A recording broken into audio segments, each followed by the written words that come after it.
Hi, this is Raphael Pope-Sussman of the Center for Court Innovation. This podcast is part of a series we are doing with people seeking to curb violence and improve access to public health for at-risk minority youth as part of the Minority Youth Violence Prevention Initiative. The initiative is a partnership of the Office of Minority Health at the U.S. Department of Health and Human Services and the Office of Community-Oriented Policing Services at the U.S. Department of Justice that encourages collaboration among public health organizations, law enforcement agencies, and community-based groups. Our podcast series highlights innovative approaches at the 9 demonstration sites that have received funding under the program. In this week's podcast, we're looking at Cabarrus Students Taking a Right Stand, or STARS, in Cabarrus County, North Carolina. STARS is a school-based youth leadership program for males aimed at creating a healthy, positive school community through mentorship and positive role modeling. Key activities for this initiative include youth development, academic enrichment activities, service learning, tutoring, case management, and in-home parent resources. Through Cabarrus STARS' partnership with local law enforcement, the police department's student resource officers serve as mentors and assist with youth programming. We're focusing this podcast on the specialized curriculum Cabarrus STARS use with its youth, as well as the program's use of a range of evidence-based tools.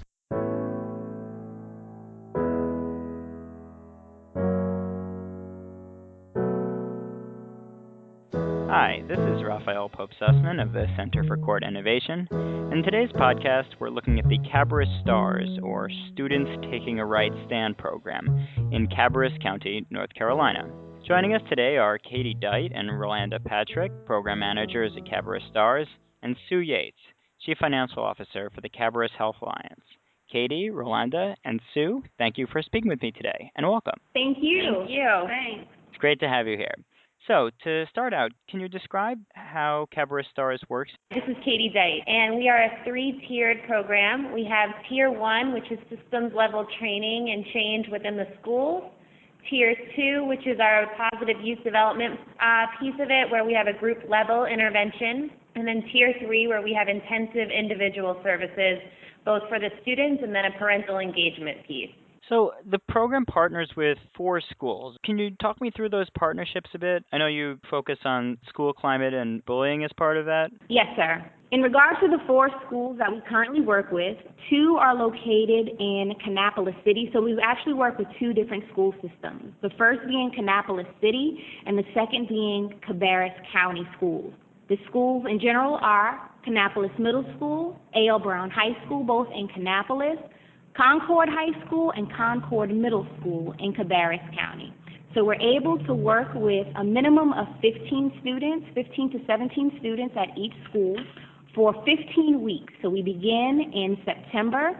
Our first session will end in January. Our second semester will begin in January and end in May. During that time, we're able to implement an evidence-based curriculum called Too Good for Violence at the middle school level and Too Good for Drugs and Violence on the high school level. And at every school, we're able to work with them again for 15 weeks, a minimum of 2 hours. Our other partners include our local law enforcement agencies, so that would be Kannapolis City Police Department, as well as the Cabarrus County Police Department.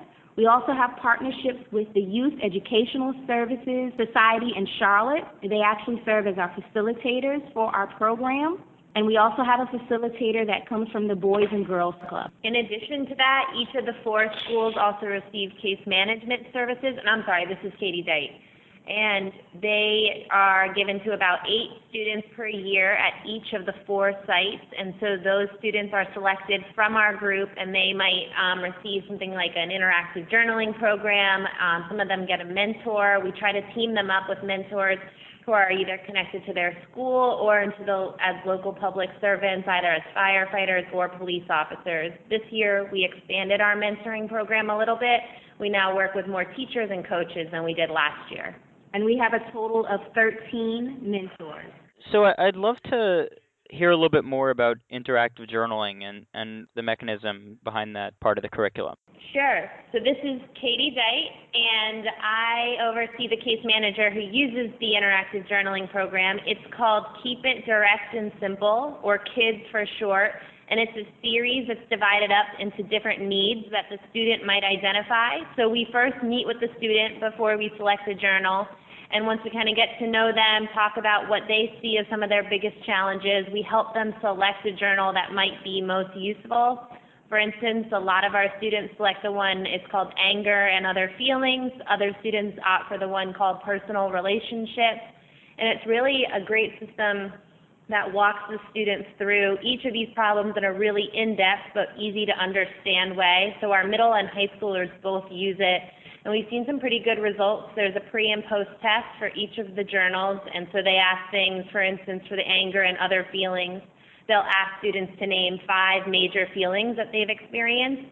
And for a lot of our students, it's difficult to name anything other than maybe angry or sad when we first start, but by the end of it, they're able to identify other ones such as grief or shame or guilt, which just helps the students really expand their vocabulary and put words to what they're feeling rather than just always resorting back to anger as their number one. So we really aim to have each student who's in case management complete one journal at least, but most of them can at least get on to the second one, and like we said, we let the students kind of guide which one they're interested in taking, which one they think will benefit them the most. In addition to the kids series, we also have another one that we pull a few different extra assignments from. They're totally up to the student, but we find that they kind of complement one another. It's aimed towards an older crowd, particularly a crowd that might be in the juvenile justice system. Most of our kids don't have that involvement, but we do find that some of those different activities have been helpful for the students to kind of go over in depth with our case manager. Are there other evidence-based tools that you have in use right now or that you plan to use? This is Rolanda. For the program, yes. Again, the evidence-based curriculums that we utilize for the group level component of our program, Too Good for Drugs and Too Good for Drugs and Violence. And they were both created by the Mendez Foundation in Atlanta, Georgia. And how do those operate? Each curriculum has 10 weeks of sessions. The topics include conflict resolution, healthy relationships, goal setting, decision making, identifying and managing emotions, bullying, peer violence, dating, drugs, media, and influence. Each curriculum activity lasts about 55 minutes in general. Immediately following our curriculum lesson, we conduct positive development type activities with our youth that reflect team building and respect with a local partner called Capstone Climbing and Adventure, and that guides the young men through activities like low ropes course, working together and making the right decisions. We also include positive youth development activities as hip-hop workshops, as well as inviting local law enforcement officers in to talk to the youth about current events. So the facilitators are all black men, and the population of youth, they're all young men. I'm curious about the philosophy behind that. This is Rolanda, and in regards to your question, we believe that our participants will respond best by identifying with a person that looks like them. So in regards to our facilitators, we do have 3 African-American male facilitators. Now, while the young men do work well with myself and Miss Katie Dight, when it comes to personal topics and just sharing what it means to be a young man, what it means to be a young man in America, how to conquer some of the challenges that males face, it's easier for them to build this relationship and have that dialogue with a male facilitator versus a female facilitator. This is Katie Dight. In addition to the facilitators, we also have all of our mentors, and it is a requirement that all the mentors are male. They don't have to be specifically men of color, but we do, like Rolanda mentioned, find it most helpful when the students can see in either the facilitators or the mentors a positive male role model. And how do the young people respond to that? This is Rolanda. They absolutely love it. In regards to our attendance, we have about a 93% retention rate throughout all 15 weeks. So I would say that our young men are actually enjoying the program, and they are actually suggesting that their friends request to participate in the upcoming semesters. I'm wondering if you might have a story of a young man who came into the program and the outcome for him when he came out of the program. This is Rolanda. Last year, it was brought to our attention that a young man, he was a seventh grader at one of our middle schoolers. He did not respect teachers. He did not respect administration. He received about 15 disciplinary write-ups last year, and this year he's in our STARS program at one of our middle schools. And this young man shared about 2 weeks ago that he did not like the police. He did not like police officers. It didn't matter whether they were male, if they were female, regardless of their race or ethnicity. We also have an activity called Pizza with Police that we host at our 4 schools.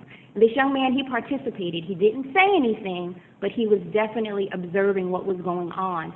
And immediately following that session, he shared with myself that he was interested in receiving a mentor and that he wanted the mentor to be a police officer. So that just goes to show how our activities are actually able to change the mindset of some of our participants. On a more macro scale, I'm wondering how you're measuring outcomes across the program. Sure, this is Katie, and we have a couple different ways that we've been measuring it. First of all, we do with our group level individuals, we do a pre and post test. So the very first day of the program, they received 2 different evaluations. One is focusing on student knowledge, and that could be about bullying behavior, that could be about substance abuse, and then the other one is student attitudes, and that's just towards their general attitudes on violence in general. And then, so they take that on the first day of the program, and then they complete the same 2 surveys on the last day of the program. So they have a semester of learning in between the 2. And we contract with an evaluator from UNC Charlotte, so he'll help us determine if there are significant differences in between those 2 pre and post. In addition to that, we have a group of control students at each of our 4 schools, so that's about 15 students who have been matched with the STARS participants in terms of age, race, and their different behaviors at school. So they might also, some of them have actually then gone on to be referred for the program for the second semester. And they are also given the pre and post test at the start and end of the semester, and we compare whether or not the intervention group has improved in comparison to the control group. So that's one set that we do. Another one is a school climate survey. That's conducted in April. We did one last April. We'll do one in 2016, and we'll do one more in 2017. We do that at our 4 target sites, as well as 2 control schools. So they have schools that have been matched in terms of just general demographics, poverty levels in regards to free and reduced lunch, the different ethnic makeup of the schools. We try to match them as closely as possible. They receive a school climate survey that's about 60 questions. We've added a few additional ones in terms of their relation with their police departments in their neighborhood to gauge how students and staff are feeling on that. And then 10% of the school takes that. So it's not just one grade, but rather all 4 grades in high schools are asked to take it, or both of the grades in the middle schools are asked to take it. And that way we get a wide representation about what school climate is in regards to, is my school a safe place? Is my school clean? Do I feel welcomed? And then staff is asked to take a very similar school climate. And then we compare our target schools with our control schools to see how school climate as a whole is being impacted. And do you have some of those early results? We do. We have our first semester, and so we did see improvements, particularly within our intervention groups in terms of their student attitude and student knowledge prior to the start of the program compared to the end of it. The school climate, since it was a baseline, we don't have any real data about how we're doing in terms of improving that.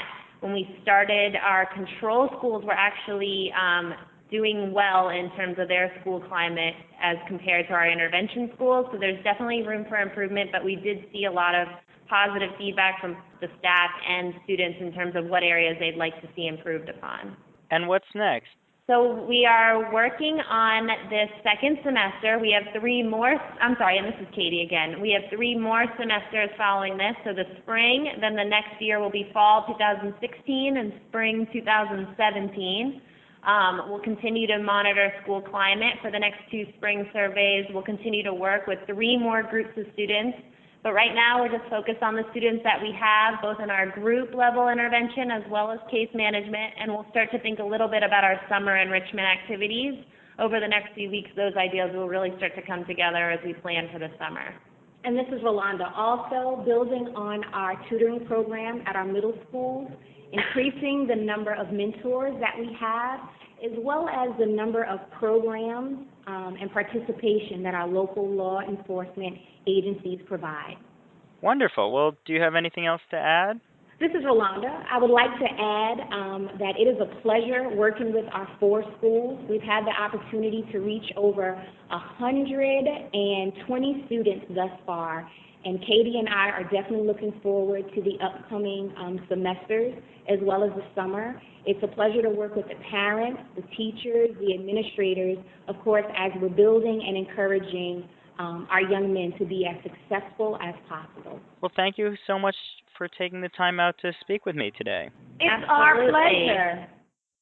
So this has been Raphael Pope Sussman of the Center for Court Innovation, and we've been speaking with Katie Dight and Rolanda Patrick, Program Managers at Cabarrus STARS, and Sue Yates, Chief Financial Officer for the Cabarrus Health Lines. For more information on the Center for Court Innovation, visit www.courtinnovation.org.